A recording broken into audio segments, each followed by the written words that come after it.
নমস্কার। পাঁচমিশালির আজকের পর্বে সকলকে স্বাগত। আজকের বিষয় যথারীতি রাজ্য বিধানসভা নির্বাচন। আর আজ আমরা কথা বলবো কংগ্রেস নেতা সুমন রায়চৌধুরীর সঙ্গে। সুমন বাবু, আপনাকে স্বাগত।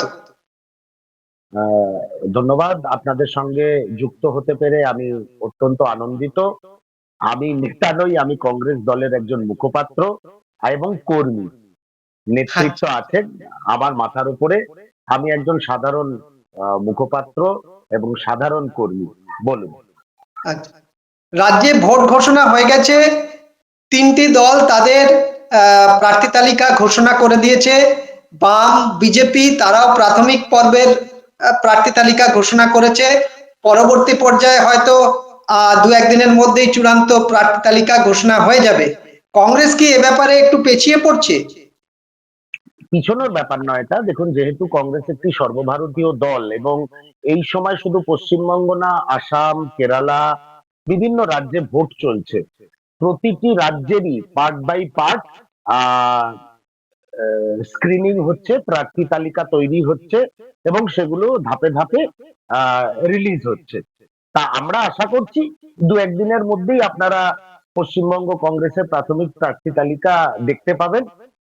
এই বিষয়ে সর্বভারতীয় কংগ্রেস কমিটির সদর দপ্তরে পশ্চিমবঙ্গ সংক্রান্ত বৈঠকও হবে। ইতিমধ্যেই কয়েকটি বৈঠক হয়েছে এবং আজকালকের মধ্যে চূড়ান্ত বৈঠক হয়ে আশা করা যায় ঈদের পরে পরেই আপনারা, কি ঈদের ঠিক আগেই আপনারা প্রাথমিক প্রার্থী তালিকা আপনারা দেখতে পাবেন। কারণ কংগ্রেস দলকে অনেকগুলো রাজ্যকে নিয়ে, অনেকগুলো রাজ্যের প্রার্থীদের নিয়ে চিন্তা ভাবনা করে রিলিজ করতে হচ্ছে। আঞ্চলিক দল হলে ওই দুজনে মিলে বসলাম, একটা লিস্ট বানিয়ে ফেললাম, সেটা আলাদা ব্যাপার। তা কংগ্রেস দলের ক্ষেত্রে তো একটু বিষয়টা আলাদা, আলাদা ভাবেই ধরতে হবে। কংগ্রেস এবার রাজ্যে বিধানসভায় একা লড়ার সিদ্ধান্ত নিয়েছে। এই সিদ্ধান্তটা রাজনৈতিক দিক থেকে, বিশেষ করে কংগ্রেসের এই পর্যায়ে যা সাংগঠনিক অবস্থা, কতটা সঠিক বলে আপনি মনে করছেন? সবসময় তো সংগঠন দিয়ে হয় না। হ্যাঁ, পশ্চিমবঙ্গ কংগ্রেস বা কংগ্রেস দলের সাংগঠনিক পরিস্থিতি নিশ্চয়ই আগের মতন ভালো নেই। অনেকটা খারাপই বলতে, আমার বলতে কোনো দ্বিধা নেই, খারাপই রয়েছে। কিন্তু বিষয়টা হচ্ছে, আমরা গত 20 বছর ধরে বিভিন্ন সময় বিভিন্ন রাজনৈতিক দলের সঙ্গে জোটের মাধ্যমে নির্বাচনী ময়দানে গেছি। এতে কি হয়েছে, পশ্চিমবঙ্গের বহু প্রান্তিক এলাকায় নির্বাচনের সময় কংগ্রেস কর্মীরা তারা দলের পতাকা দেখতে পায়নি। তাদের একটা প্রবল ইচ্ছা ছিল যে দেখাই যাক না, যা খারাপ আছে তার থেকে বেশি খারাপ তো আর হতে পারে না। তো দেখাই যাক আমরা একা লড়লে মানুষ কিভাবে আমাদের প্রতি আস্থা দেখান, কতটা আমরা আস্থা অর্জন করতে পারি যদি আমরা একা লড়ি। সেই মানসিকতা থেকে কর্মী এবং জেলা নেতৃত্ব, মহকুমা নেতৃত্ব প্রত্যেকের আবেদনের প্রতি সাড়া দিয়ে রাজ্য কংগ্রেস সভাপতি শুভঙ্কর সরকার সেই বার্তাটাই দিল্লির নেতৃত্বের কাছে পৌঁছে দেন এবং দিল্লির নেতৃত্ব সেটাকে মান্যতা দিয়েছে। দেখা যাক কি হয়। আহ প্রায় 20 বছর তো কংগ্রেস একা কোনো নির্বাচনে লড়েনি। এটা আমাদের কাছে একটা খুব জাইগান্টিক এক্সারসাইজ এবং আমরা আশা করি আহ, খারাপ হবে না, ভালোই হবে। আপনি দিল্লির নেতৃত্বের কথা উল্লেখ করলেন। তাহলে কি আমরা ধরে নিতে পারি যে কংগ্রেসের সর্বভারতীয় নেতৃত্ব চাইছে বিভিন্ন রাজ্যে কংগ্রেস এবার একা নিজের শক্তিটা যাচাই করে নিক? দেখুন, আমি একটা কথা বলি, এক একটা রাজ্যের এক একটা প্রেক্ষিত। পশ্চিমবঙ্গের কংগ্রেস কর্মী নেতারা যেটা চাইবেন সেটা আসামের কংগ্রেস কর্মী নেতারা চাইবেন এরকম কোনো গ্যারান্টি নেই, বা কেরালের কংগ্রেস কর্মী নেতারা চাইবেন এরকম কোনো গ্যারান্টি নেই। আপনি দেখুন, কেরালায় এলডিএফ এর বিরুদ্ধে কংগ্রেসের নেতৃত্বাধীন ইউডিএফ লড়াই করছে। ইউডিএফ এর মধ্যে অনেকগুলো শরিক দল রয়েছে।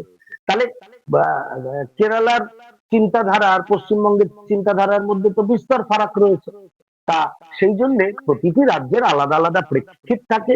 এখানে যেহেতু 20 বছর আমরা ক্ষমতার বাইরে, 20 বছর আমরা একক লড়াইয়ের মধ্যে নেই, সেহেতু আহ কর্মী এবং সমর্থক এবং নেতৃত্বের দাবি মেনেই আহ রাজ্য কংগ্রেস সভাপতি এবং অল ইন্ডিয়া কংগ্রেস কমিটি এই সিদ্ধান্তে উপনীত হয়েছে যে দেখা যাক একা লড়লে কি দাঁড়ায় পরিস্থিতিটা। এবং আমরা আশা করি আহ কংগ্রেসের পরিস্থিতি এবং ভোটের ফল এবং ভোটের শতাংশ বৃদ্ধি পাবে অনেকভাবে।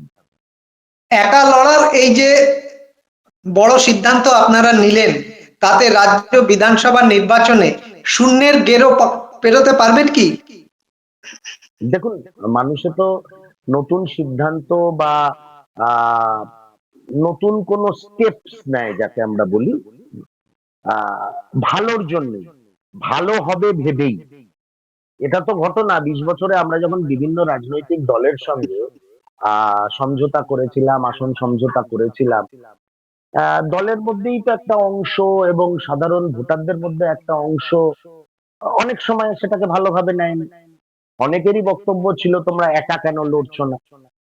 তা এবার তো সেই সুযোগ মানুষের কাছে এসে গেছে। কংগ্রেস তো একা আসছে ভোট চাইতে, ভোট ভিক্ষা করতে মানুষের দ্বারে দ্বারে। এবং আমাদের ধারণা আহ বিজেপি এবং বেনামে বিজেপি তৃণমূল কংগ্রেসের বিরুদ্ধে মানুষ এবার রায় দেবেন। এবং সেই বিধান রায়ের আমলে যেরকম কারখানার চিমনি থেকে ধোঁয়া বেরোতো, বাংলার মানুষ এবার কংগ্রেসকে ভোট দিয়ে সেই বন্ধ হওয়া চিমনিগুলো থেকে আবার ধোঁয়া বের করার সুযোগ করে দেবেন। আমরা মানুষের সামনে হিন্দু, মুসলমান, বৌদ্ধ, খ্রিস্টান, জাত, ভাষা, ধর্ম নিয়ে তো যাব না। আমরা মানুষের রুজি রুটি, মাথার ছাদ, শিক্ষা, পরিকাঠামো উন্নয়ন, নতুন শিল্প, এইগুলো নিয়ে মানুষের কাছে যাবো। অবশ্যই তার মধ্যে সামাজিক সুরক্ষাও রয়েছে। দেখা যাক মানুষ কিভাবে রেসপন্স করে। মানুষের কাছে আমরা ভোটের আবেদন করতে পারি। আমরা তো বলে দিতে পারি না তৃণমূল কংগ্রেসের মতন বিরোধীরা নোটার সঙ্গে লড়বে, 2 নম্বর, 3 নম্বর, 4 নম্বর নিয়ে লড়াই, এইসব কথা আহ শুনি আর কি, বলেন। তা আমরা রাজি আছি। আমরা এর লড়াইয়ে দেখতে চাই কংগ্রেস কোন জায়গায় গিয়ে দাঁড়ায়, মানুষের কাছে কতটা গ্রহণযোগ্যতা আছে। আপনি এই মুহূর্তে যা যা বললেন, চিমনি দিয়ে ধোঁয়া বেরোবে, নতুন কারখানা হবে, এগুলোই তাহলে আগামী বিধানসভা নির্বাচনে রাজ্য কংগ্রেসের প্রধান ইস্যু হতে যাচ্ছে। হ্যাঁ, এটাই তো আরে জীবন জীবিকা, এর চেয়ে বড় ইস্যু আর কি হতে পারে? মন্দির মসজিদ তো প্রধান ইস্যু হতে পারে না। জাতীয় কংগ্রেস কোনোদিন তো মন্দির মসজিদের রাজনীতি করেননি। তা মানুষের জীবন জীবিকা, পরিকাঠামো উন্নয়ন, শিল্পোন্নয়ন, মানুষের কর্মসংস্থান, এগুলো ছাড়া আপনি কি নিয়ে রাজনীতি করবেন? মন্দির মসজিদ নিয়ে করবেন? কোন সুস্থ রাজনৈতিক দল করে না, ওগুলো বিজেপি আর তৃণমূল করে, কংগ্রেস করে না ওগুলো নিয়ে। কংগ্রেসের কাছে শিল্পোন্নয়ন, কর্মসংস্থান, আগামী বাড়ির যে ছেলেটা পড়াশুনো করছে সে যাতে একটা ভালো চাকরি পায়, সে কম্পিটিটিভ এক্সামিনেশনে বসে, আইএএস আইপিএস হয়, এগুলি কংগ্রেসের চিন্তাধারা। আর সংবিধানকে মেনে ধর্মনিরপেক্ষতা, এগুলো নিয়েই তো আমরা যাব। আমরা তো মন্দির মসজিদ, জগন্নাথ মন্দির, দুর্গা মণ্ডপ, তারপর এই মসজিদ সেই মসজিদ, এগুলো নিয়ে আমরা ভাববো না। এগুলো হৃদয়ে থাকবে, বাড়ির ঠাকুরের আসনে থাকবে, রাস্তায় না। আপনাদের প্রধান প্রতিপক্ষ রাজ্য বিধানসভা নির্বাচনে কে? বিজেপি না তৃণমূল? দেখুন, বামেরা, আমাদের আমি এই প্রশ্নটা করছি এই কারণে, বামেরা ইতিমধ্যে জানিয়েছে তাদের কাছে বিজেপি এবং তৃণমূল দুটোই প্রধান শত্রু। কিন্তু আমি আপনার কাছ থেকে স্পেসিফিক জানতে চাইছি যে যদি একজন প্রধান প্রতিপক্ষকে বাঁচতে হয় তাহলে আপনি কাকে বাঁচবেন? কংগ্রেস কাকে বাঁচবে, বিজেপি না তৃণমূল? আমাদের প্রধান প্রতিপক্ষ দুজনেই। দুর্নীতিগ্রস্ত তৃণমূল কংগ্রেস, চোর ডাকাত পাচারকারীরা আমাদের প্রধান প্রতিপক্ষ।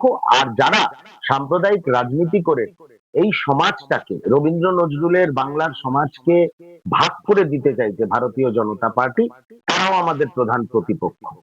এবার আপনি আরো একটা কথা বলি, পশ্চিমবঙ্গে কংগ্রেস ভোটে লড়ছে কেন? Hmm to replace? We want to replace TMC. তা টিএমসি কে বাদ দিয়ে প্রতিপক্ষ হয় কিভাবে? তৃণমূল কংগ্রেস এবং তাদের দোসর ভারতীয় জনতা পার্টি দুজনেই এক সূত্রে আমাদের প্রধান প্রতিপক্ষ।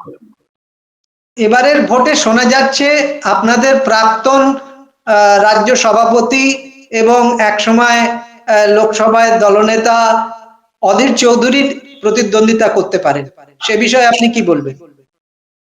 সেই বিষয়ে আমার এই মুহূর্তে আমার কাছে যেহেতু প্রার্থী তালিকা বেরোয়নি, হ্যাঁ এরকম সংবাদ মাধ্যমে অনেক আলোচনা দেখছি।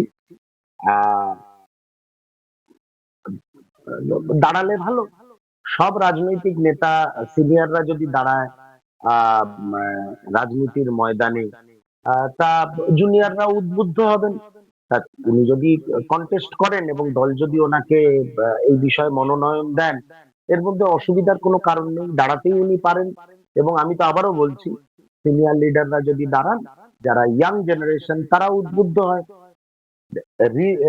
বড়রা রিস্ক নিলে তবেই না ছোটরা রিস্ক নিতে চাইবে। তা ভালো, তো খুব আনন্দের, ওয়েলকাম মুভ। উনি যদি দাঁড়াতে চান খুব ভালো কথা। এ রাজ্যে 60 লক্ষ ভোটারের নাম বিবেচনাধীন আছে, তাদের বাদ রেখেই ভোটার ভোটের দিন ঘোষণা হয়ে গেছে, এই বিষয়টা আপনারা কিভাবে দেখছেন? আমরা খুব খারাপ ভাবে দেখছি এই বিষয়টা।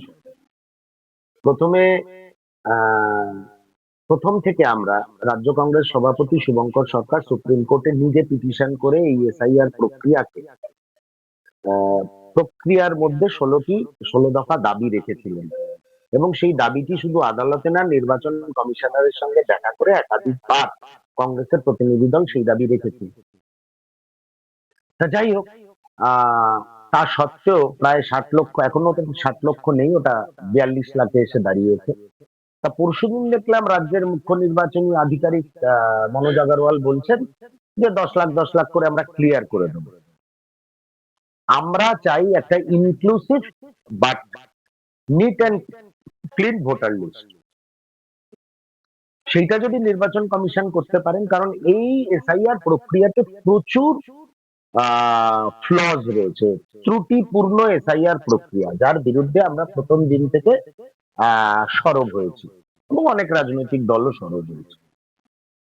তা সত্ত্বেও আমি বলবো, যদি নির্বাচন কমিশন একটা ইনক্লুসিভ ভোটার লিস্ট বানাতে পারে, যেখানে dead voter, shifted voter, fake voter, coat unquote অনুপ্রবেশকারী এগুলো থাকবে না, তাহলে বাংলার জন্য ভালো, বাংলার জন্য মঙ্গল, ভারতবর্ষের জন্য মঙ্গল। কে চায় ভুয়ো নাগরিক ভারতবর্ষে থাকে?